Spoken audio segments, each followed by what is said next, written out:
Hands are going up like flowers today. Okay, who's really ready to ask a question? At the back there, you can come. Yeah.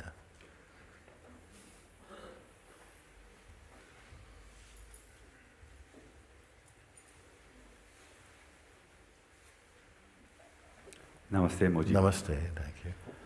When I'm be aware of the isness, I'm in there, there's be a watcher to be observed of the isness.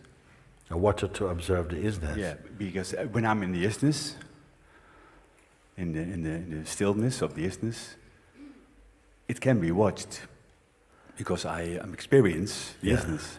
Yeah. So the watcher is inside the isness itself. So who is it who watches the isness? The idea that you are separate for now. Okay. You see? The idea that you are separate for now and that it's important to keep watching the isness. As the watching continues, you see, the sense of separation is lost. Just like if your name is John, when the body was born, I didn't come out from mom with John on the head of it, it's just baby. And then for a while, baby doesn't even know. They say, okay, what should we call the boy? So Jeffrey. No, I don't like Jeffrey. What about George? No, not George. No, John. Okay. So baby don't know John. So then mother and father decide to John. Then they say, hello, John. Baby doesn't know John. No, doesn't know mother yet. Doesn't know doctor. Doesn't know hospital. Nothing. Doesn't know baby even. Okay.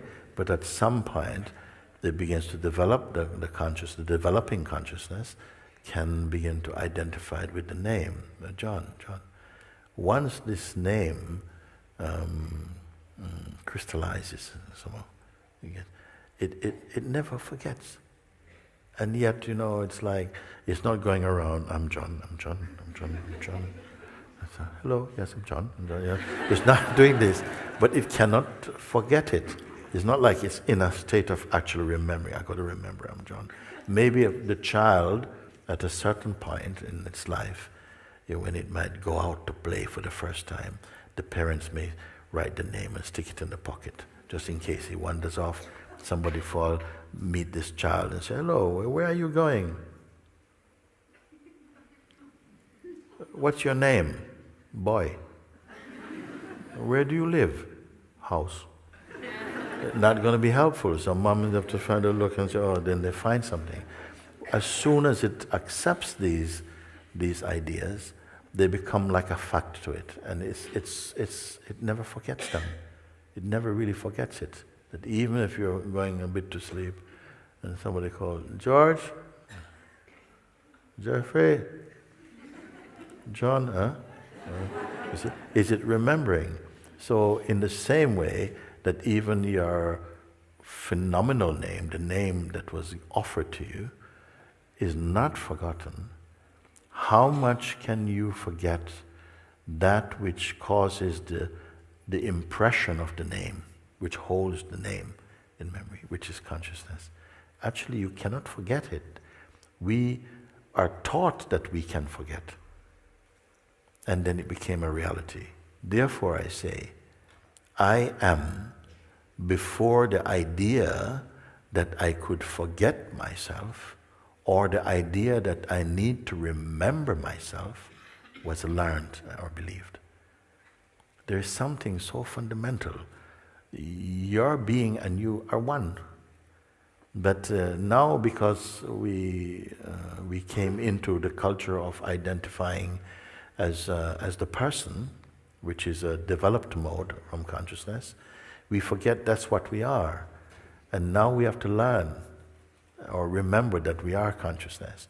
And that's why we can say, when I am in the isness, I could equally ask, when are you not as the isness? But because of our cultural identity and habit, that will seem, well, yes, but I do have to consciously remember. So say, in the beginning, we have to practice a lie, in a sense, something like that, in order to stabilize the truth again. Yeah. For me, it's just like I'm in a room, you know, with all the doors closed and there's no light. Yes. When I open the door, the light comes in. Yes. When I close the door, there's no light. Yes. So it's like Yes. the yesness is then, if there's no watcher, where's yesness? Yes. Well, you already just said, if you were part of that, it says that whether, does it depend upon your belief? I don't know what your answer was at this time, but if does it depend on your belief or upon your memory? I didn't know if I added memory into that mix, but we can add it now. Does it depend upon your memory, like this? Now we have to start looking at who you are. You see? We speak of the isness, and we've come to a recognition of something very profound. And who is it that's recognizing it? Yes. You see, who is recognizing it? The one who feel that I am separate from it, which is a mode of consciousness that is expressed or displayed in time and change mode.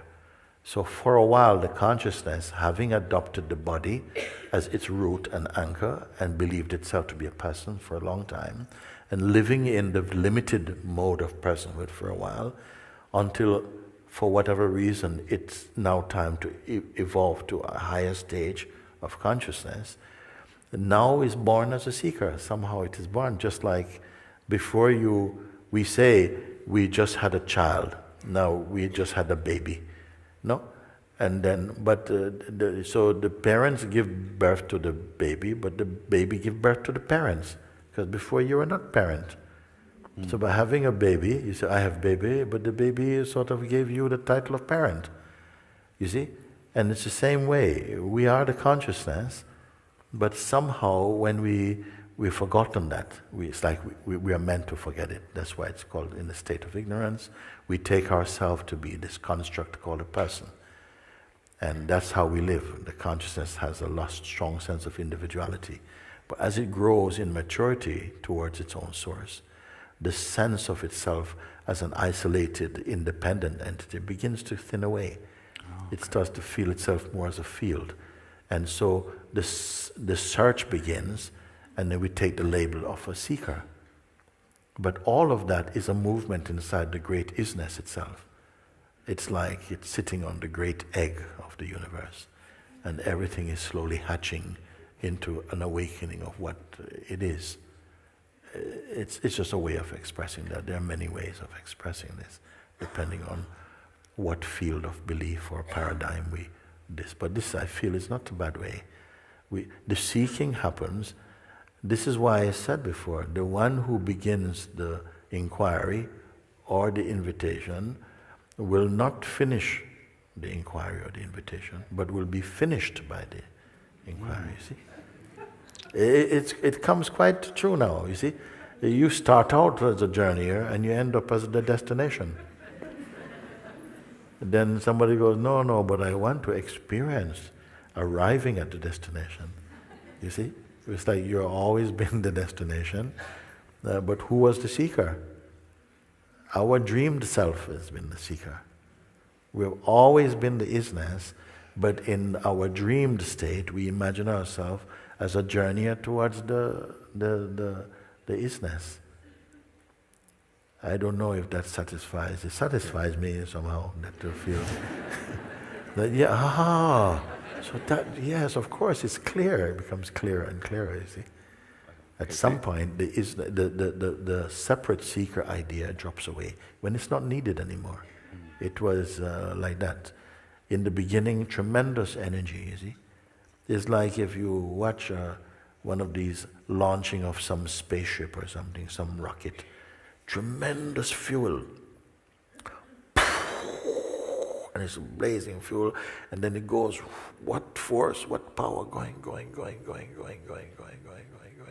But when it reaches that particular orbit of non-gravity, then the hardware falls away, and it's just floating into emptiness, isn't it? So we have this hardware, no? And we're in life,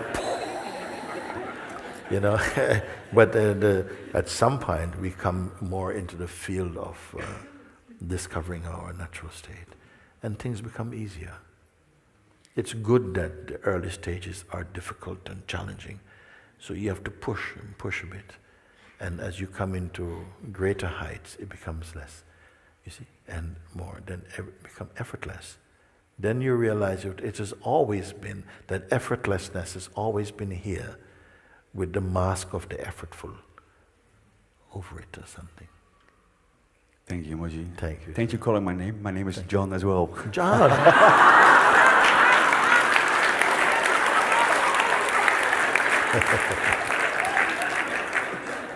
Thank you, John. Thank you.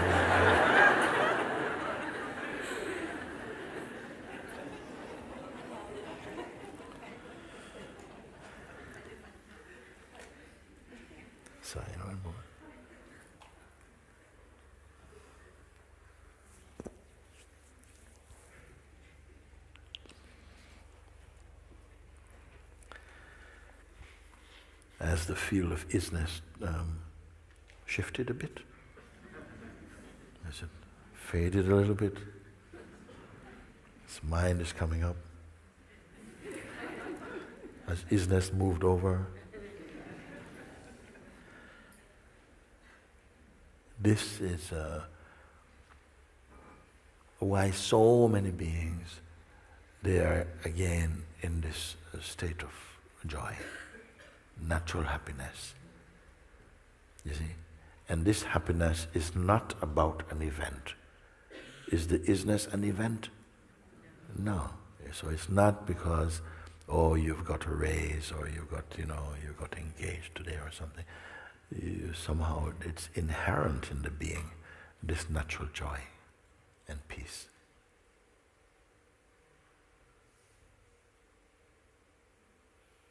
So even when we did not feel it, it was there. You had to be conscious about it. And I gave the one story that I feel also expresses this very well. It was a story of two boys who grew up in a town, and they were been friends from as soon as they met. They grew up like this. They always met in the same place, sit on a bench in the middle of town, and they talked their souls out to each other. Everything, no secrets was held. So just to keep it simple, one I'm going to call A, another one B, okay? Like this. So they are very close. They're very, very close. And as they grew up, through teenage years, they grew into men, and Mr. A got married and had a son and like this. And B, he likes traveling, seeing the world and so on. But whenever he travels, he come back and he meets his friend, and they would sit and they would just have so much to talk, and so much love is there, no? Like that. So what happened is that in adulthood, no? Mr. A and Mr. B met and they were talking, and B says, you know, I feel to go traveling again very soon. So his friend, Mr. A, says, listen, I just have a strong feeling to tell you something. I've not shared with you this before, but I think it's time. I'm not feeling so well these days. And you know, I just want to tell you that I received a large inheritance from my family, and I didn't want to disclose this to my wife because she just spends money like drinking water, you know. And you know, I think that she would spoil our son with all this buying things all the time. So I have put the money in the box, you see, gold actually, and I've put it under the house. I just feel I have to tell you this. So B says, okay, what's wrong with you? He says, I don't know, I'm also afraid to go to doctors and so on. So anyway, time come and B travels, went traveling for 6 years. He was traveling around. And then after 6 years, he had the feeling to return home. In those days, there no internet and things like that. So he came home, and as soon as he arrived in the center, the bus stops and everything, and he gets off and he's walking, he sees the wife of his friend begging on the street. Like this, she's begging, you know. And he walks over to her, he says, Amma, you know, she looks at him. Oh, I know you. You were my husband's best friend. Yes, but why were we are best friends? You don't know what happened? No, what happened? Oh, he passed away some 3 years ago, and we have no money. I have to beg every day, and we are hungry. We hardly get any food each day. So B says to her, look, I'm so sorry to hear this. I really, really miss him now. So much looking forward to meeting, but I'm so sorry. But anyway, Mother, I have some good news for you. So the moment he mentioned the good news, you see, her heart begins to lift up the clouds on this, because she knows that he's a trusted person. Huh? He says, come with me, come with me. So they went there and he says, you know where I can get a shovel or something? Shovel, what for? Just go to a shovel. So they went and they got a shovel from a neighbor, went back to the house, and he told her, your husband confided in me that he had saved all this money, but he was always afraid to let you know about it because he thought you'd just waste it, and he couldn't bear the thought of that. So what happened, he told me he buried this money under the house. Come, let's go and look. So immediately they removed some floorboards and they started digging and digging and digging and digging. Maybe 15 minutes they're digging, and then suddenly, thump, thump, thump, like this. It's not too quick. Found a box, and inside the box was all the wealth she could imagine would be there. All the money she could conceive of, even dream about. Now, my point is that this money was always there, and it belonged to her. But was she rich? You see? It was always there, but was she rich? No, still poor. Why? Because she was not aware of it. All this that we are sitting here talking is the same story. It is always here. I asked you in satsang, you are discovering this today, but where has it been all this time? And you had to admit it was always here. How could you answer these kind of questions that scientists can't answer? Maybe they're trying to study it in something like this, I don't know. They cannot answer. How can you answer? Of what value are your answers? Why I asked you also, leave the mind, the tendencies and habits aside. Because if I had not done this, when I asked those questions, you would have answered with opinions. The room would have become noisy. But because you were not given that facility to go back into your speculation and so on, you were answering, the answers were coming from another place, a deeper place, a knowing place. But it is not knowledge, it's not holding it like knowledge, it's just a knowing. It's fresh, you see. And this must again become our natural place. Now that you have discovered, and the discovering will continue also, yielding fruit, insight, intuition, you see. more and more. And what do you have to do? You just keep being with it. The life will always be giving us some clues, whoever you are, wherever you may be, actually. Some clues will come. And now also that you are more sensitized to that subtle realm, if you want to call it for the moment, you'll be able to notice these clues more. And the more you notice them, the better you'll become at recognizing them, the more intuitively sensitive you become.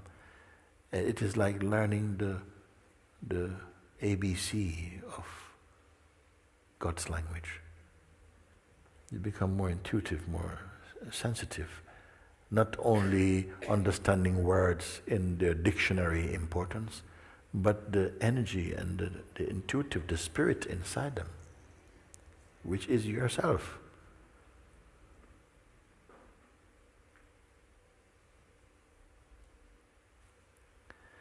And so more than this obsession or this strong habit of thinking life, you are life. And at the same time, the unfolding flow of life is watched in you, by you.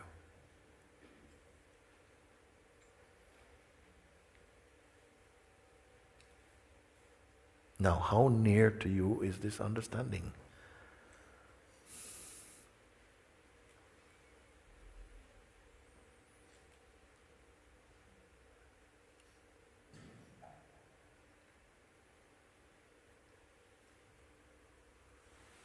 Come. Yeah, that's right there.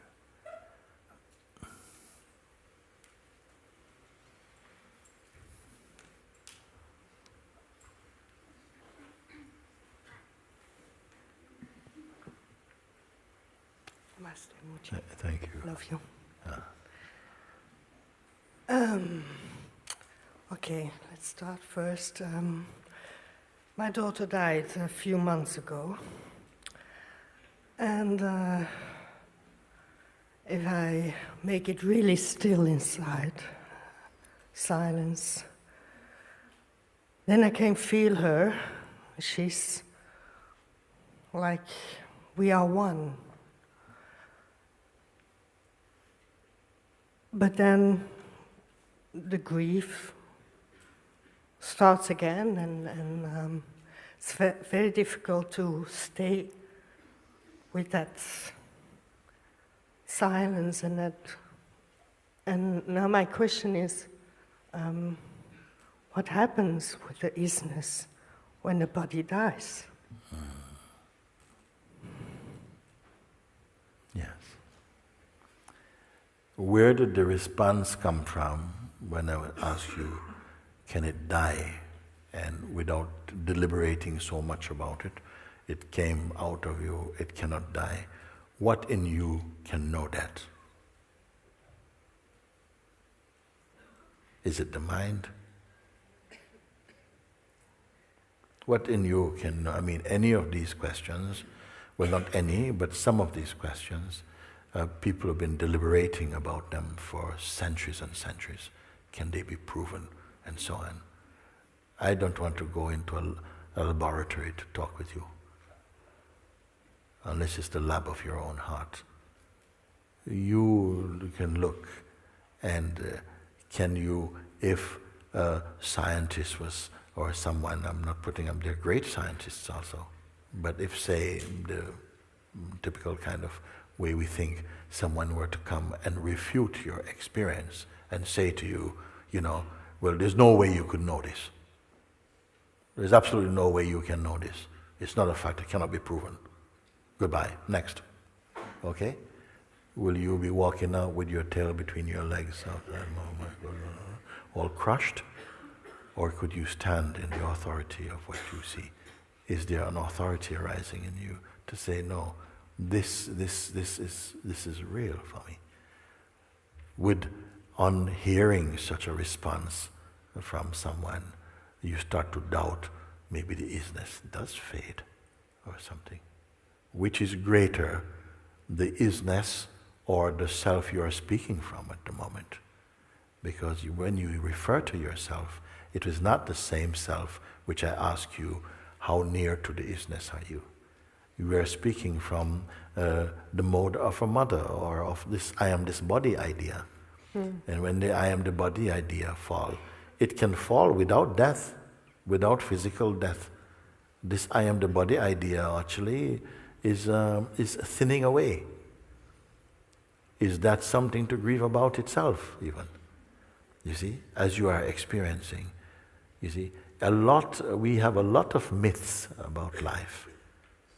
But now I want you to live in the proof of yourself and to see what happens to those myths. Myths mean something you believe in, but it's not the proof. I would rather that we are speaking on a level that is experiential, that you can speak from your experience, more than just ask you believe in this, believe in that. Belief has its place. It is a tremendous power, such as faith also. Faith is actually naturally increasing with your seeing.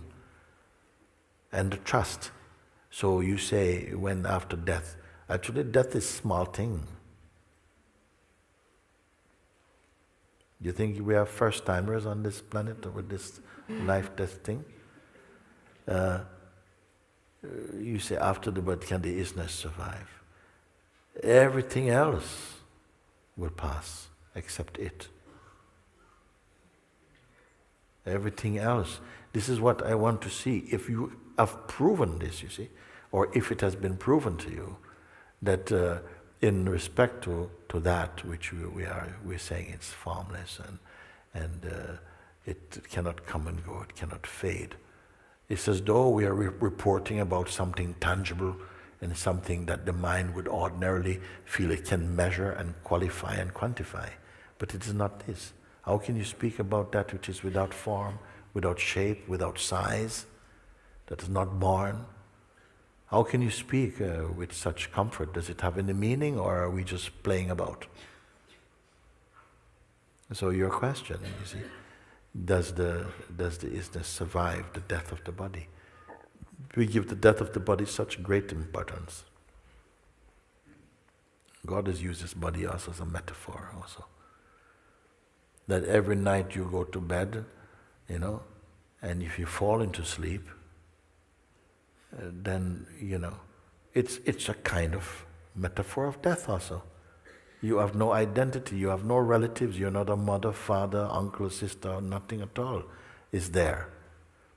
Does it mean that your reality is broken? Let's take a little time and look at it, no? Because the sense of death, I say death is one of God's great ideas, because it so terrifies the living beings that it also supports and compels us to search for something which is imperishable also. And we are experiencing many forms of death and rebirth in our general life also. The death of many ideas is a form of death, perhaps it's a greater death. The death of the smallness of yourself is also a kind of a good death. Healthy. But if you mean that at one point where it is, because what is the fear of death? Perhaps the greatest is the loss of attachment, or the fear of the end of experiencing. And we have reports from so many also people who we call have experienced NDE or near-death experiences also, that have come back and said, this old thing about death, I'm not at all worried about it anymore. We need to die a bit more. And in a sense, awakening is a kind of dying to what is not true. And look how we feel. And also we go to sleep every night, no? And I said many times in the past, a sensible person spends, so much money to buy the best bed. What for? To forget about everything, including the bed.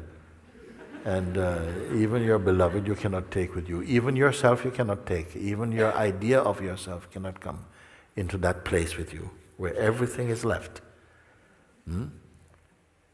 And yet,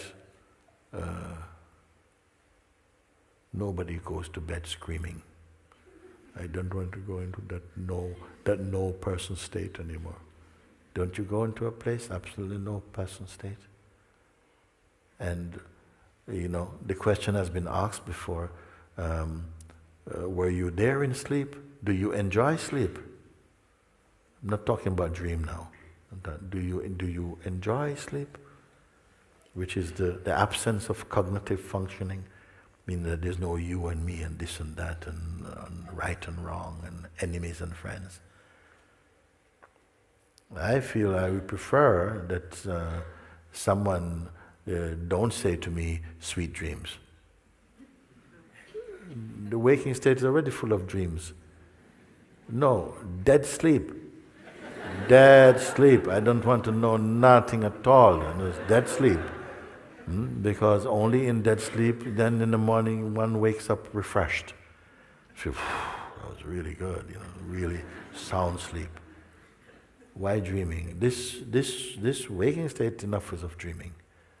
As I said, each morning we wake up from sleeping, but to be awake in the way that I'm speaking, you must also wake up out of the waking state. Because in the waking state, we feel now we are awake. But if you don't know who you are, we are still asleep to what is true. And the biggest kind of sleep, a sleep in which we dream we know so many things, but the knower of knowledge we don't know. You see?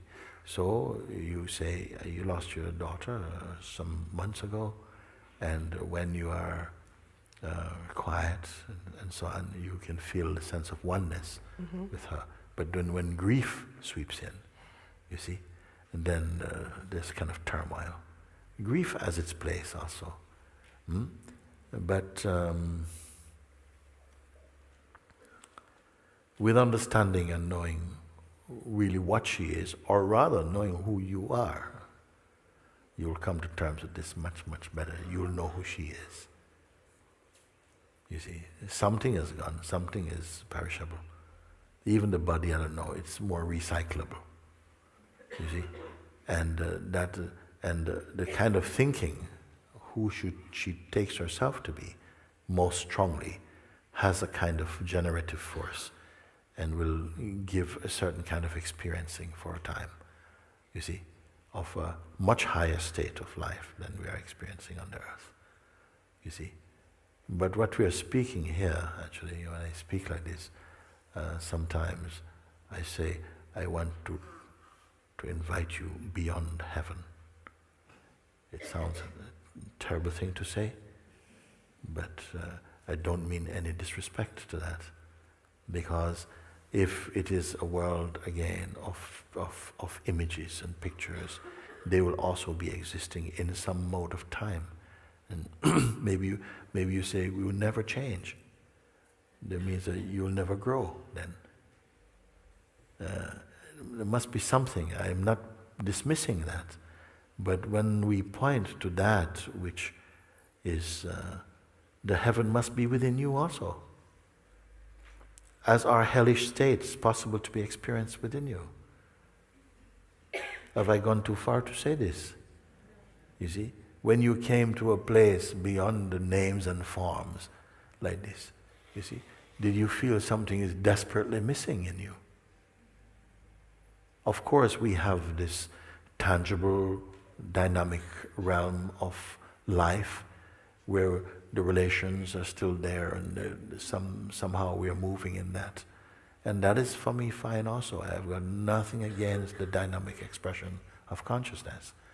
What happens to that world is that finding who you are here, you see, it enriches your experience, in fact, as a field of harmony. It becomes much more an expression of the oneness, in fact.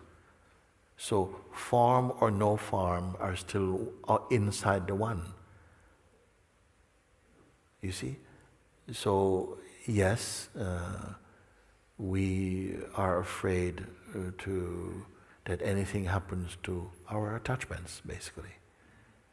And it seems that that's the worst thing that can happen in life, is that the thing that we most value, something upsets us because something interferes with that. But I say, keep growing inside. Keep growing into your understanding.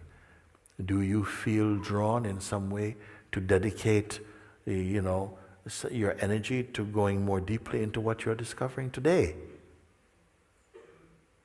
Nobody has anything to say about that. You see? This is why I say, my God, you don't realize what you are discovering.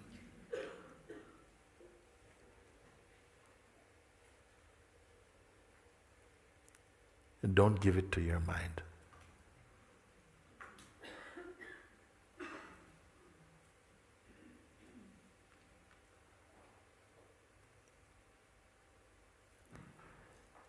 Because the way that we may be thinking, because of motherly attachments, fatherly attachments and so on, the way that you may be imagining is not the state she's in necessarily. You see? You maybe feel, I wonder if everything is okay with you, and this kind of, and the whole of that area, I would just say, just offer it to the Supreme, offer it to God. You continue with this life force that is put in this body, and the urge, the capacity to search for higher, to go higher and higher in terms of your understanding and experience into this. And it will inform you of what you need to know, if there are other things you need to know.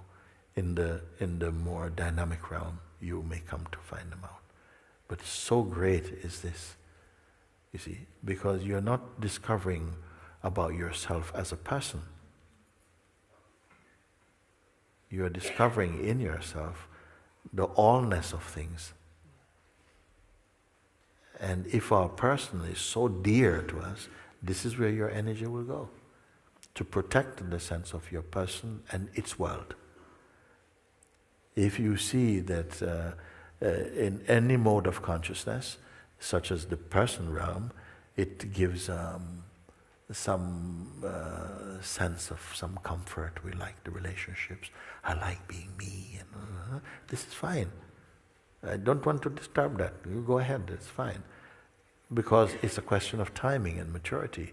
When we come to a stage when you feel, actually I'm more open to that, to just allowing that space to be taught from inside, then you'll see that again you're raising up. And as much as this evolving movement is there, on each step, as I said earlier, it's like a platform. And that platform is working on higher states of consciousness. It's much more subtle. And as you go higher still, it gets more subtle like this. Because the gross identity of personhood, with all of its fears and judgments and harshness and so on, you've transcended them. Where are you going to transcend them? Right here. I want to ask you, from that place of that recognition, have you slipped? You see? And yet there's space for these questions. They can come, you can look at them, but there's still somehow the sense that all in the world of names and forms, in the theater of consciousness, all these movements, there's no need to try and arrest them. Let them flow. You see? It is your consciousness that will read them and determine what they are for you. The more you're relating from the perspective of person, the more, I would say, volatile, the more insecure that sense is there. And sometimes we have to revisit the whole states to see, wait, I used to live in this neighborhood for a long time, but now something doesn't want to be there. Now it's a higher state of being and seeing, you see. So when the grief comes, let it come. But as you get more clear within your heart, you will see that you may choose, don't celebrate or make anniversaries out of your pain. Come, it's fine. You're not doing a disservice to your loved ones by being in pain. They don't want that, you see. But in any case, stay with what is possible in you.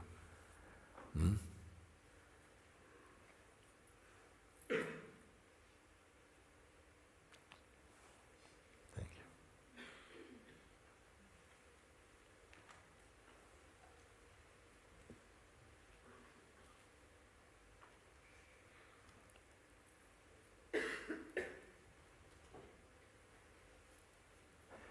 What is it that is here? If we don't let the attention slip into these modes, in these rooms of past and future, and the habit of, covering over the freshness of now with interpretations and so on, what actually is here? What exactly are you?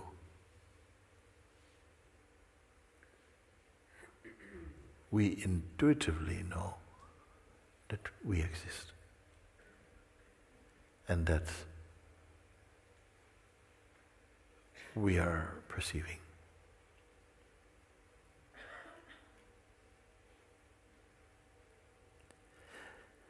Is it important to know more? Well, yes, it is important to be more clear, because when we say we know that we are, if we don't go more deeply into an experiential clarity of this, we may feel that we are just existing as person. And a person is a very restrictive, very narrow form of consciousness. And we can stay in these modes for a very, very long time, lifetimes maybe. So recognizing that even the person is largely ideas and memory, and that is observable. The thoughts and the feelings, they come in seeming unending succession, they're coming. Can any of them be what you are? Because if your thoughts and feelings are what you are, and they come and go, then when they go, you would also be gone. But you're aware, you were there before they appear. You're here during their appearance. You're here after they depart. How you can be them?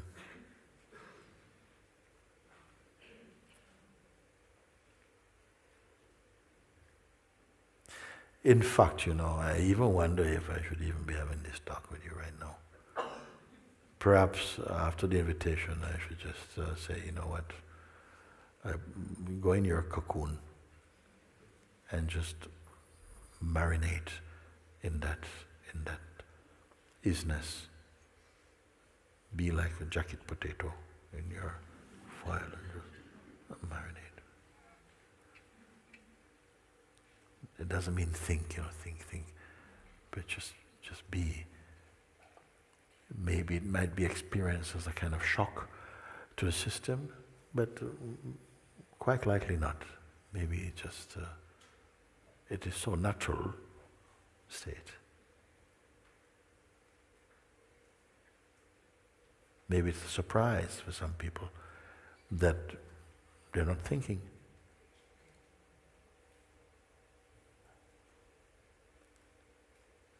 Because for some beings, the waking state is synonymous with thinking and doing.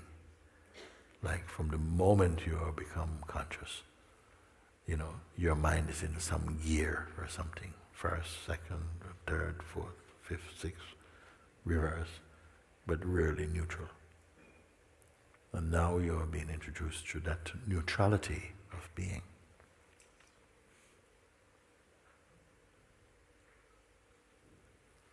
So the gears have a greater sense of what they are for you.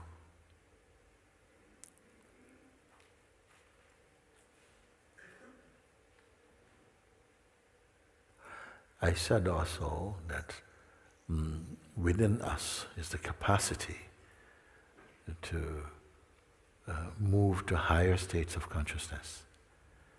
But there's also a power within us that seems to work to keep you in the mode of personhood. And for a long time it can feel it's the easiest state to be in. It is so practiced, so rehearsed, we're so cultured. It seems our very existence seems to promote personhood.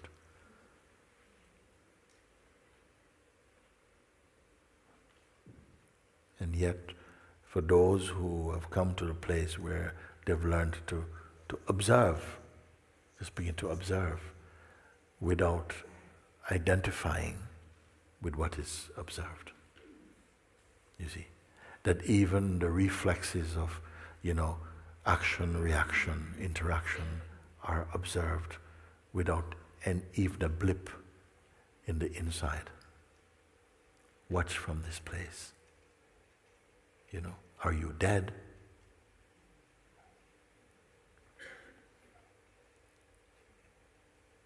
In the recognition of such stillness,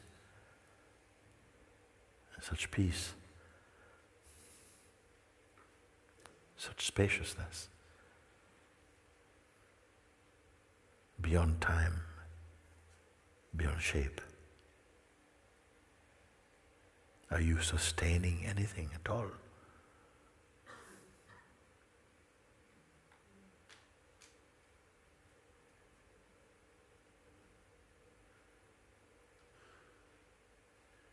Or can't you wait to get back to the mind? Who can say, you see?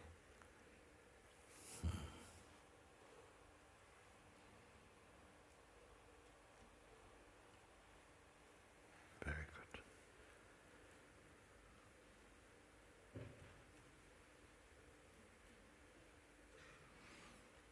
So we're going to take a break for lunch now, and it will be so much good that we just move in this. Move to your heart's wish, but watch this isness. Does it move? You see? And don't try to do any strange thing. You just, you can if you want to see if the isness is strange.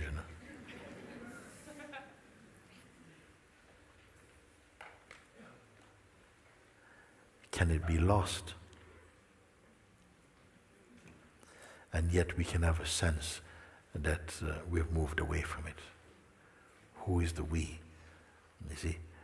For many years I was sharing with what we call self-inquiry. And self-inquiry was the path also expounded and encouraged by Ramana Maharishi, also Papaji and Sri Shankara. It's a very, very powerful path, you see. And it supports the invitation tremendously for those of you who may have some experience with it.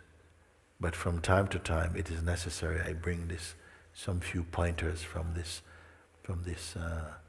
beautiful path to look at where the mind wants to go, to escape. And I say, if mind is playing any antics, there's something that is already aware of it. And there's a sense of choice. What is the choice? Just to stay as you are, or to go with the pull of the mind and to engage and to proliferate into more thoughts or something. So some discipline, a natural and very healthy and enjoyable discipline, begins to emerge. That is not a strain, it is not tiresome, you see.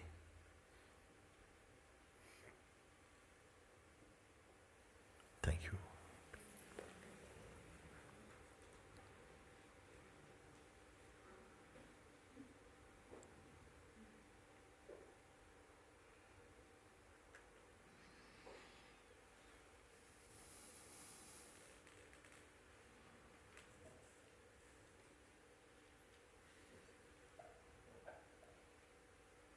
Thank you. We're having some It's coming. Very beautiful.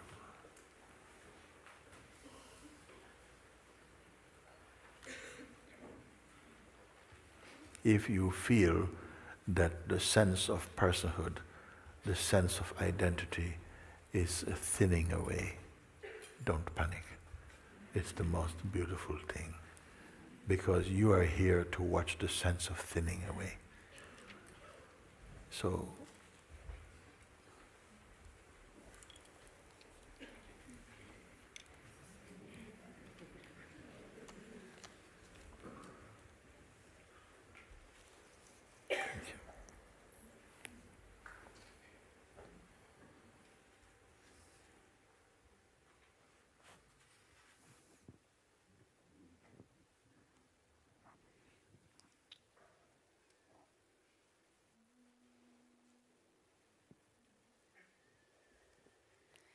meet me now as I am. Hold my heart close to yours. Make me the one I'm here to be and live in me. Meet me now as I am. Hold my heart close to yours. Make me the one I'm here to be and live in me. Meet me now as I am. Hold my heart close to yours. Make me the one I'm here to be and live in me. Ontmoet mij nu zoals ik ben. Houd mijn hart heel dicht bij jou. Maak mij degene die ik ben en leef in mij. Ontmoet mij nu zoals ik ben. Houd mijn hart heel dicht bij jou. Maak mij degene die ik ben en leef in mij. Ontmoet mij nu zoals ik ben. Houd mijn hart heel dicht bij jou. Maak mij degene die ik ben en leef in mij. Ontmoet mij nu zoals ik ben. Houd mijn hart heel dicht bij jou. Maak mij degene die ik ben en leef in mij. Meet me now as I am. Hold my heart close to yours. Make me the one I'm here to be and live in me. Meet me now as I am. Hold my heart close to yours. Make me the one I'm here to be and live in me.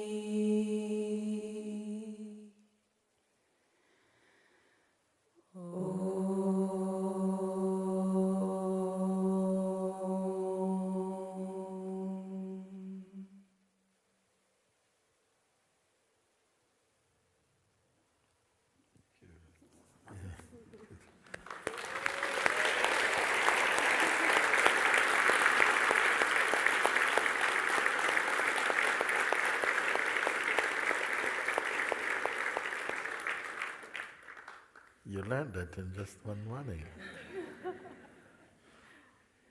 Very good. Well, is it very good? Oh, it's very good.